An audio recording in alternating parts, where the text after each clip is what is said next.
Meus amados irmãos, eu os saúdo na gloriosa paz do nosso Senhor e Salvador Jesus Cristo. Eu sou o pastor João, do canal Voz da Bíblia. Com muita alegria estou de volta para trazer uma palavra para vocês. Uma palavra de edificação e de alerta nessa reta final que nós estamos vivendo. Eu gosto muito da palavra de Deus e quero agradecer de todo o meu coração pelo apoio de vocês, os irmãos, as pessoas que são inscritas no meu canal, que já se inscreveram. Quero agradecer você e quero pedir que você me ajude a divulgar o meu canal para que o canal possa crescer, porque através do meu canal desenvolver, crescer, você me ajudar, as pessoas vão se inscrever, né? As pessoas vão divulgar também. E nós vamos alcançar mais pessoas para o reino de Deus. Eu tenho certeza que você também é como eu. Você se interessa muito, tem muito amor às pessoas e quer que as pessoas também alcancem essa salvação que é gratuita em Cristo Jesus. Eu gostaria que todo mundo da terra fosse salvo. Se eu pudesse, eu abria a cabeça das pessoas e colocava a palavra de Deus lá dentro da cabeça dela. Mas eu sei que eu não consigo alcançar todo mundo através dos meus vídeos. Mas vamos alcançar o máximo que nós pudermos, vamos alcançar o máximo. Sabe por quê? Porque se nós alcançar muita gente, no meio desse povo todo, muita gente vai crer, vai aceitar Cristo, vai abrir o coração, vai se tornar uma morada do Senhor Jesus Cristo em Espírito e vão ser salvos.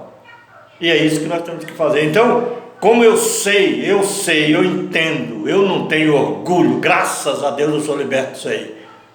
E eu sei que eu não vou fazer a obra de Deus sozinho. Eu dependo de você, meu amigo. Ah, mas eu sou de outra igreja, não tem nada a ver. Você é crente em Cristo, você é de Jesus.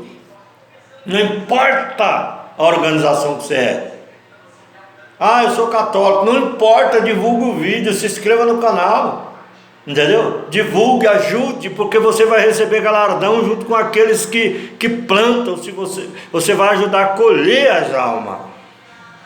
Entendeu? Aquele que planta aquele que colhe vai receber galardão junto com aquele que planta, o que planta vai receber junto com aquele que colhe.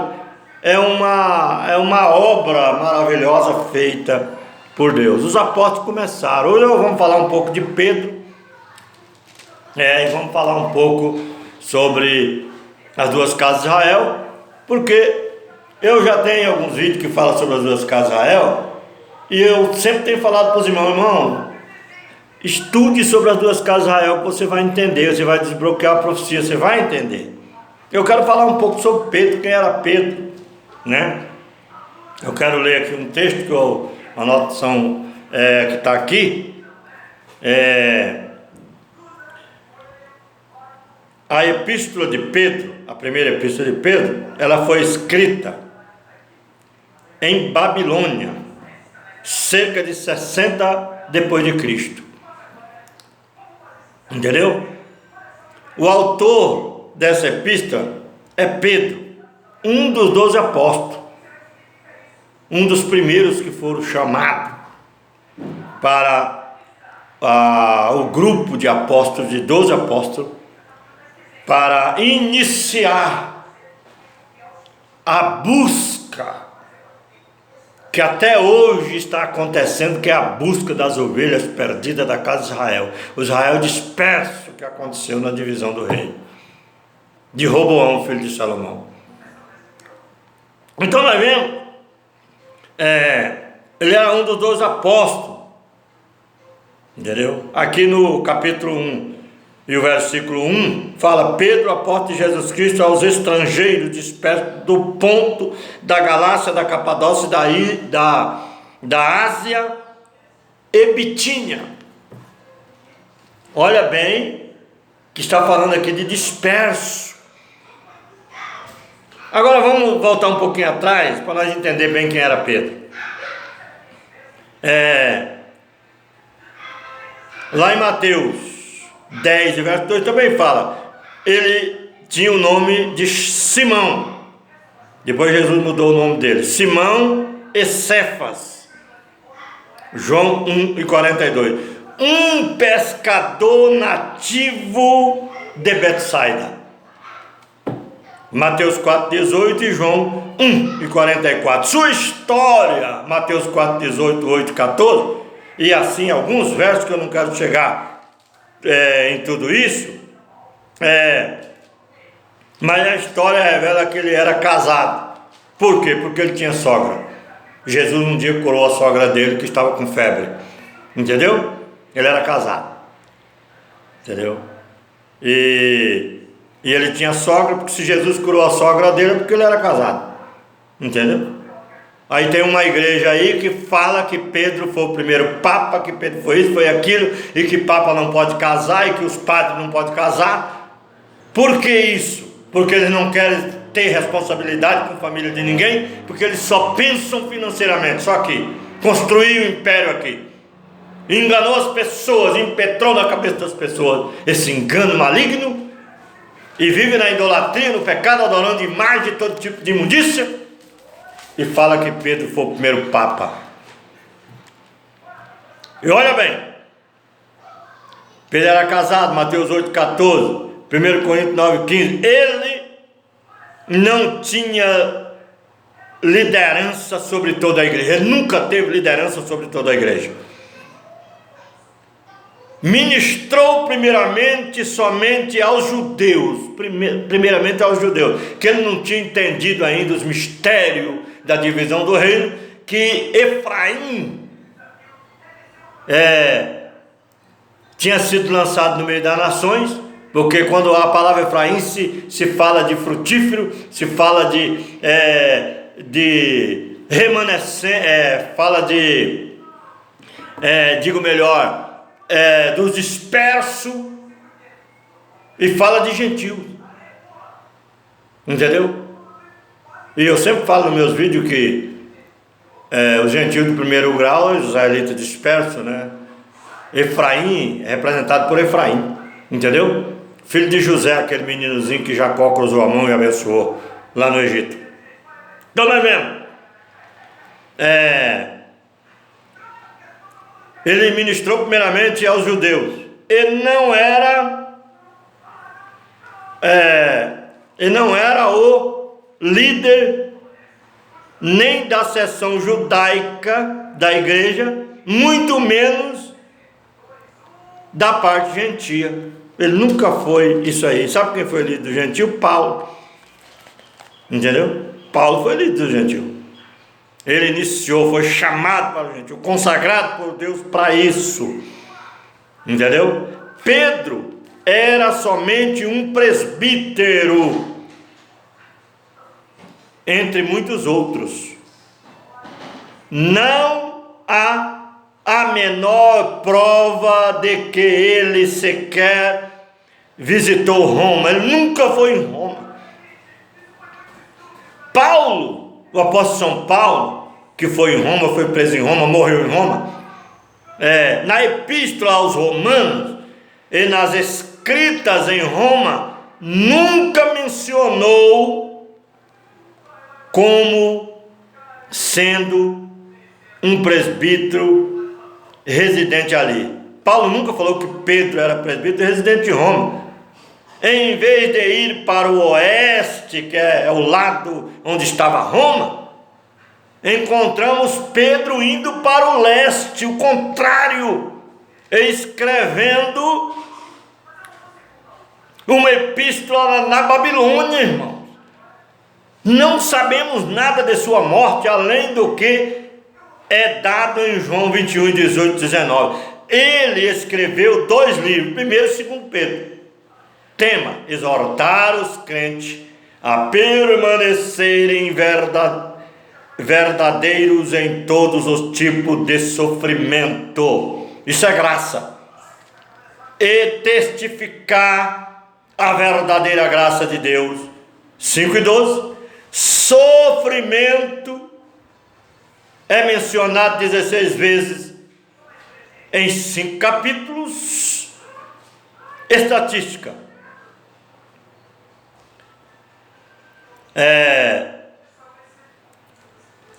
60% do livro da Bíblia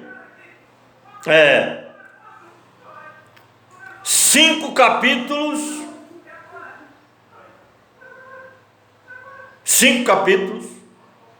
105 versículos, que fala sobre sofrimento.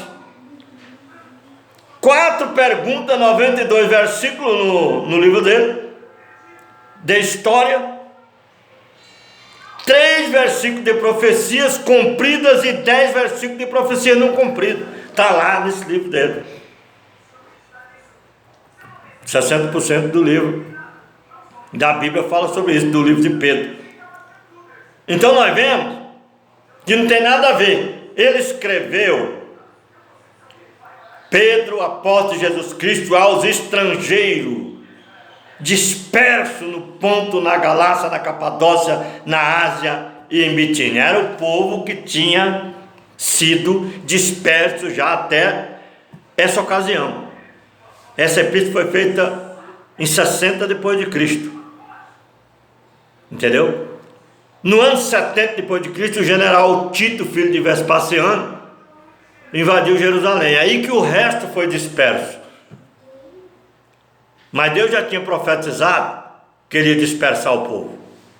Mas o que eu quero dizer para você é que Pedro nunca foi papa.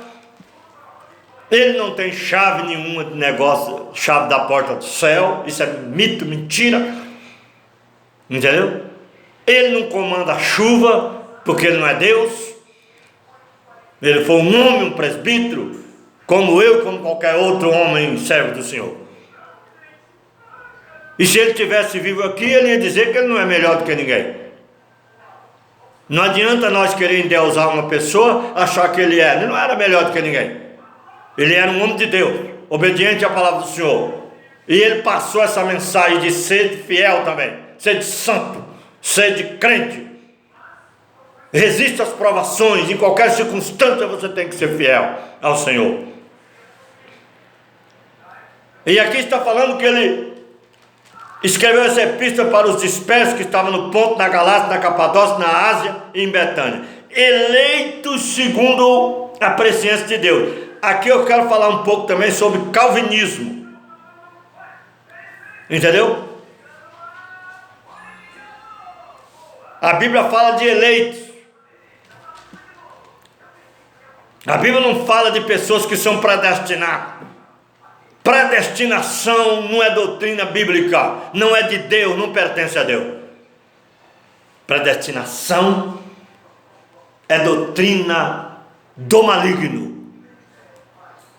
Não existe predestinação, existem os eleitos, mas os eleitos têm livre-arbítrio. Ele escolhe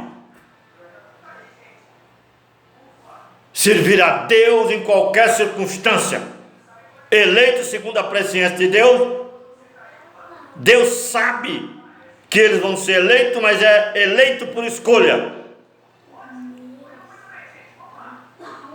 Em santificação do Espírito, quer dizer, o Espírito eterno. Quando o homem abre o coração, aceita o Espírito, se alimenta da palavra, abraça a palavra, obedece a palavra, em qualquer circunstância, na luta, na dor, na aflição, na angústia e na perseguição.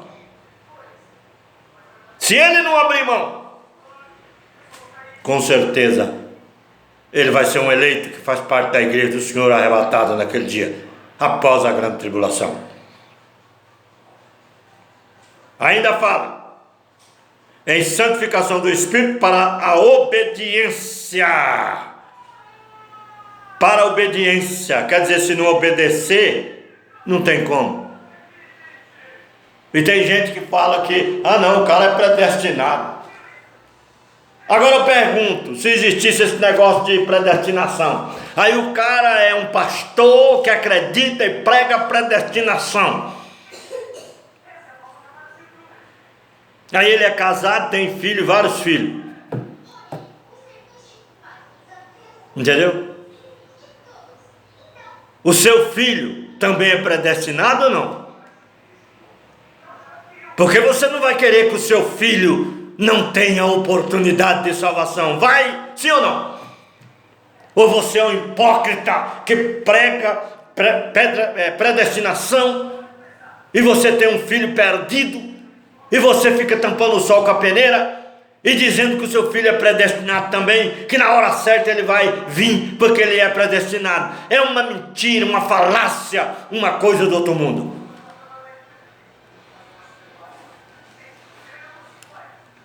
Agora, os eleitos são aqueles que ouvem o Evangelho, aceitam Jesus e são fiéis e se dedicam e trabalham e lutam pelo reino de Deus. Se coloca na posição de sacerdote do Senhor, antes do sacerdócio santo, segundo a ordem de Melquisedeque, depois do arrebatamento da igreja e da festa dos tabernáculos, no começo do milênio. Porque a igreja será sacerdócio eterno segundo a ordem de Melquisedeque, juntamente com Cristo. Entendeu? Vai sacerdotar para toda a eternidade. Agora, ela já tem que fazer o papel de sacerdote. Porque o sacerdote, ele faz o trabalho, ele sofre as consequências, ele luta, ele faz um trabalho de coração, de amor, de dedicação para Deus. Evangelho tem que ser pregado por amor. Evangelho não pode ser vendido. Evangelho não pode ser trocado. Evangelho não pode ser negociado na igreja. De graça recebeste, de graça dai. O cara tem dinheiro, é barganhado. Ele pode ser presbítero, diácono, pastor, pode ser evangelista, pode ser o que for, porque ele tem dinheiro. O pobre é discriminado. E quando ele é chamado porque ele tem capacidade, ele é chamado, mas não tem as mesmas oportunidades do outro que tem o dinheiro, tem o avião, tem o carro bom, tem o carro importado para carregar o pastor para lá e para cá. Hipocrisia. Ah, o pastor é como um Deus. O pastor é um crente igual aos outros, ele tem que ser exemplo. Ele não pode ser melhor do que ninguém, nunca foi, nunca será melhor. A gente respeita o pastor pela posição dele como líder.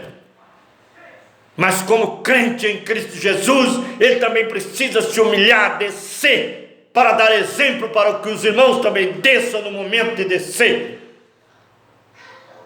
de se humilhar.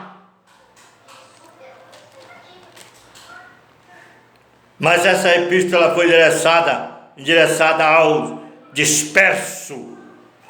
Aqui está falando das duas casas de Israel, que foi dispersa.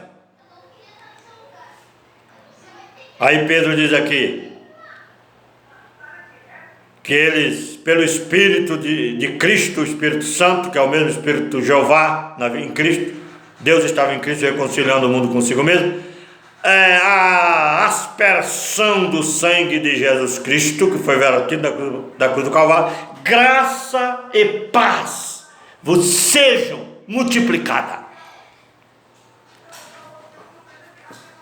Bendito seja Deus, Pai de nosso Senhor Jesus Cristo, que segundo a sua grande misericórdia nos gerou de novo, nos resgatou de novo para Ele, através da palavra da graça, do Evangelho da graça, apesar das obras da graça. Não estou falando aqui de obra de lei, obra da graça. Porque a graça, ela tem que ter obra. Tiago falou, me mostre a tua fé, sem as tuas obras eu te mostraria a minha fé com as minhas obras. O homem tem que ter fé em primeiro plano, e depois boas obras. Mas boas obras aqui eu não estou falando de costume, eu não estou falando de roupa, de sapato, de cabelo, eu não estou falando disso. Eu estou falando de boas obras no caráter, no respeito, na dedicação, na fidelidade, no compromisso com Deus e com as pessoas e com o Evangelho, para anunciar o Evangelho que resgata, que transforma o homem velho numa nova criatura. O camarada não prega o verdadeiro evangelho, não prega que o crente tem que suportar, que o crente tem que amar, porque a Bíblia diz que a caridade é sofredora, é benigna, não é invejosa. A caridade é paciente. Tudo sofre, tudo crê, tudo espera e tudo suporta.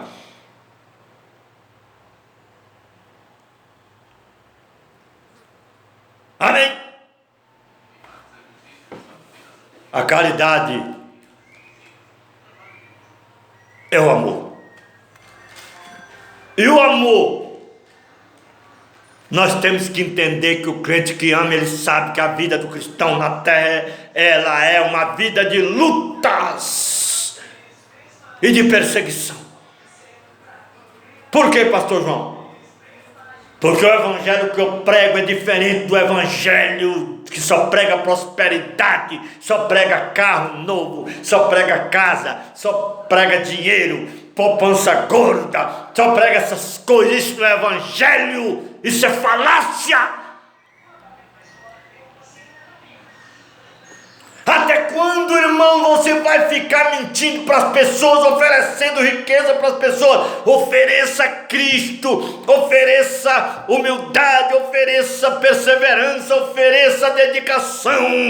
Diga para elas que a vida aqui é sofrimento também, porque o diabo tem raiva de você. Se você for fiel, ele vai te perseguir. Ele vai lutar contra você. Ele vai usar pessoas da sua própria família, pessoas de fora, lá do seu trabalho, para te perseguir. Porque você tem compromisso com Deus. No mundo tereis aflições, mas tem bom ânimo. Eu venci o mundo.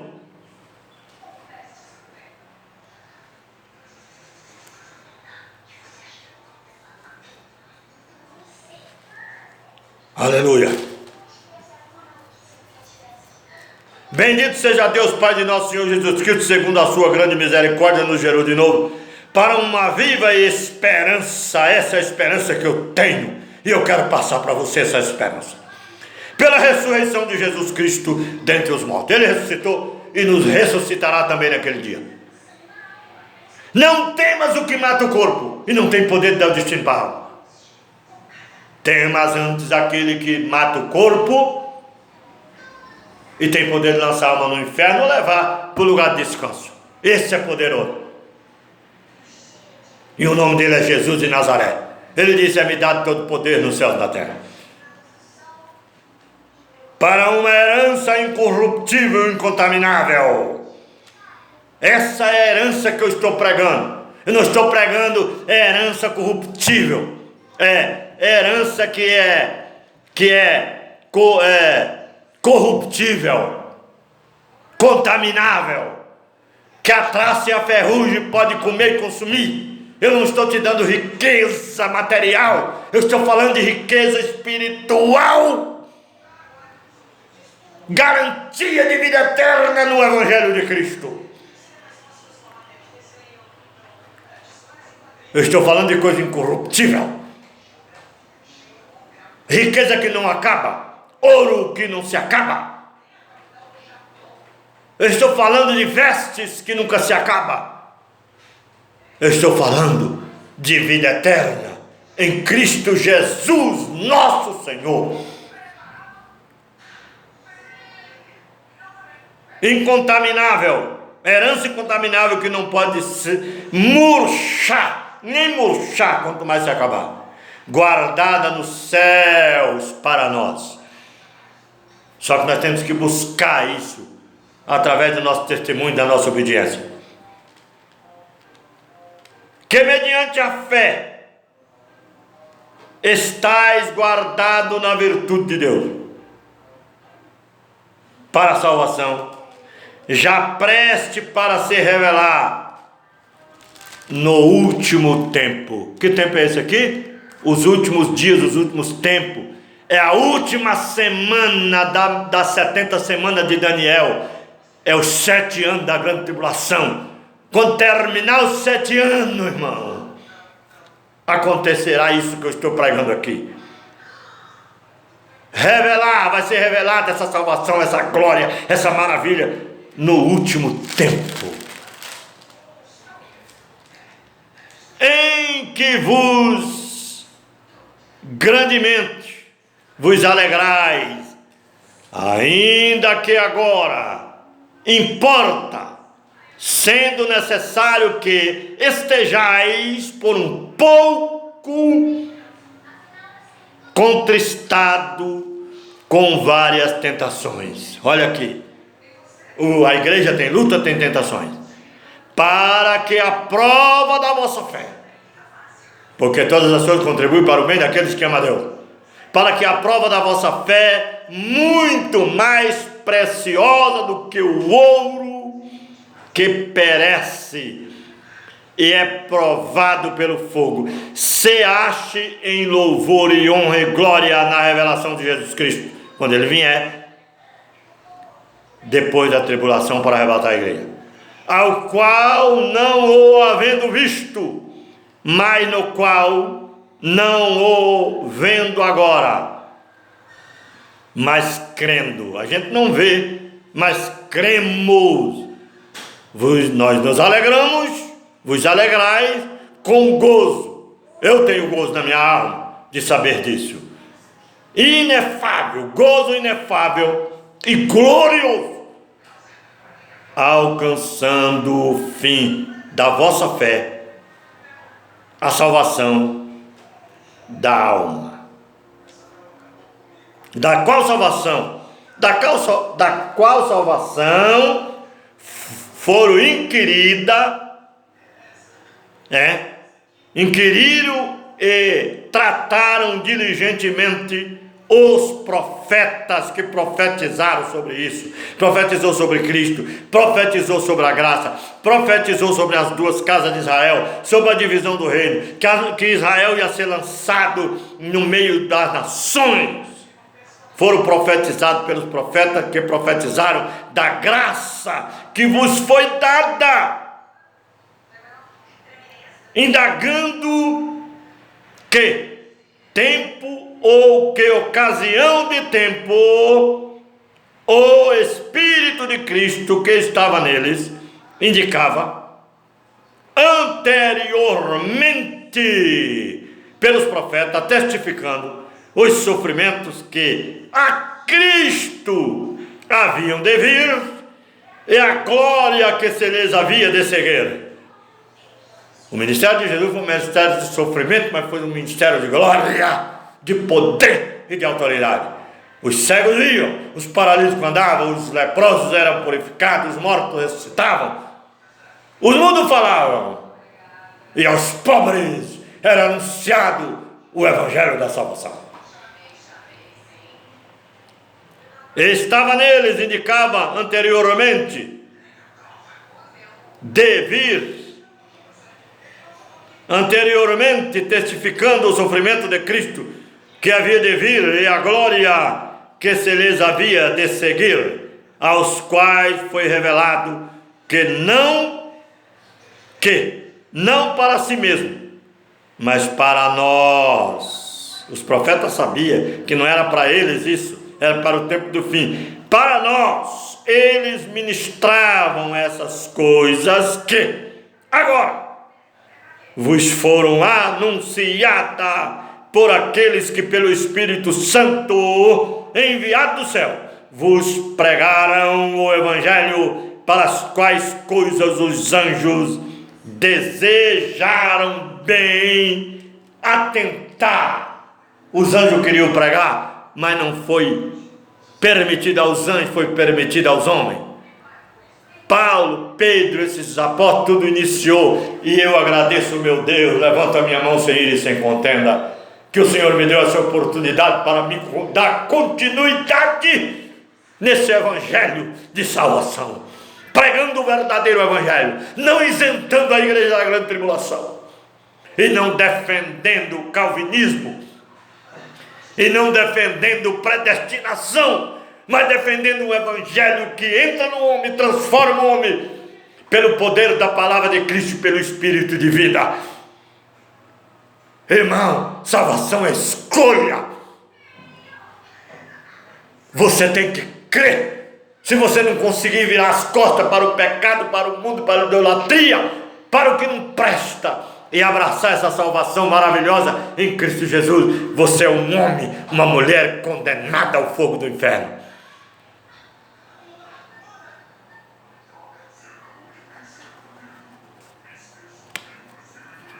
E a Bíblia continua dizendo aqui, para me terminar: portanto, cingido os lombos do vosso entendimento.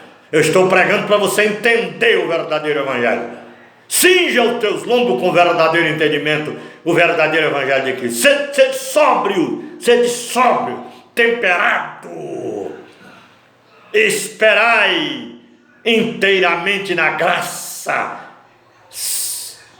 que se vos ofereceu gratuitamente na revelação de Jesus Cristo. Jesus veio e revelou essa graça para nós abraçar ela como filhos obedientes, não vos conformando com as concupiscências que eu acabei de falar, que antes havia na vossa ignorância. Vivíamos no pecado, na ignorância, mas aceitamos Jesus como Salvador.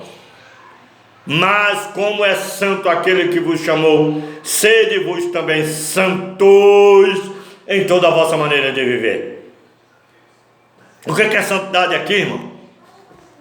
É roupa, cabelo, calçado, é isso? Isso não é santidade, isso é pano. É coisa que corrompe, que se acaba. Você tem que estar vestido da couraça da fé, da esperança, do capacete da salvação, calçado os pés, com a bota do Espírito, carregando o escudo da fé. Aleluia! E sendo fiel ao Senhor.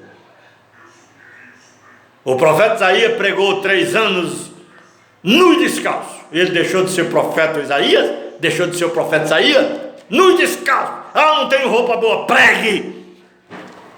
Não tenho sapato bonito, pregue. Anuncie Jesus. Só tenho uma bermuda, pregue de bermuda mesmo.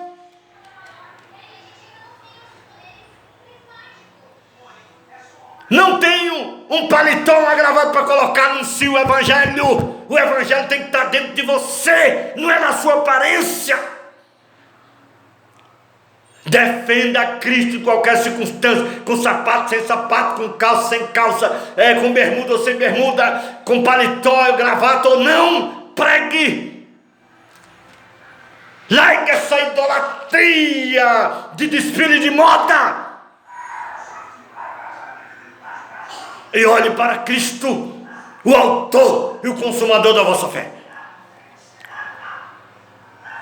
Como filhos obedientes, não vos conformando com a consciência que antes havia em vossas ignorância, mas como é santo aquele que